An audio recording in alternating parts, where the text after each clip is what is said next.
ఒక కుటుంబం కూలిపోవాలంటే రెండు ఉంటే చాలండి ఆ మగాడికి. ఒకటి ఆడదాని పిచ్చి, రెండు మందు పిచ్చి. ఈ రెండు ఏ కుటుంబంలో అయితే ఉంటాయో ఆ కుటుంబం సర్వనాశనం. దానికి ప్రత్యక్ష ఉదాహరణ సొలొమోను. కనిపించిన ప్రతి ఆడదాన్ని పెళ్లి చేసుకునేవాడు, కనిపించిన ప్రతి మందుని ఎత్తి తాగేసేవాడు, చివరికి పిచ్చోడైపోయి ఆడుకుందండి. ఆ ఆడుకోవటం మామూలుగా ఆడుకోలేదు, విశ్వాస జీవితంలో భ్రష్టుణ్ణి చేసింది సాతాను. నీ పరిస్థితి ఎలాగుంది? అంత గొప్ప జ్ఞానవంతుడినే కుప్పకూల్చేసిందే. టాప్ ఫ్లోర్ నుంచి తోస్తే కిందకొచ్చి పడ్డాడు. మీకేమీ ఎరేసింది? సొలొమోనుకి ఏమండి, ఏ కుక్కగా బిస్కెట్ వేసిద్దండి అది. నీకు సీరియల్ పిచ్చా, సీరియల్ వేసిద్ది. చీరల పిచ్చా, చీరను వేసిద్ది. బంగారం పిచ్చా, నీ బుర్రలో బంగారం కొను ఇది పెట్టిద్ది, ఈ జబ్బు పెట్టిద్ది. నీకే పిచ్చి? ఆడదాని పిచ్చా, మగాడికి ఆడదాన్ని వేసిద్ది, ఆడదానికి అలంకారం వేసిద్ది.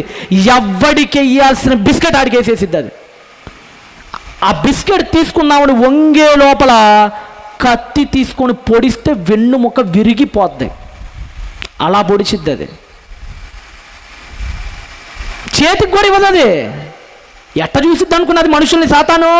కనీసం నీకు చేతికి కూడా కింద పడిస్తుంది అంతే బిస్కెట్. అది ఎందుకంటే నువ్వు ఒంగోవాల తీసుకోవటానికే దాని ప్లాన్. అది ఆ రోజులు ఏం చేసేవాడు తెలుసా?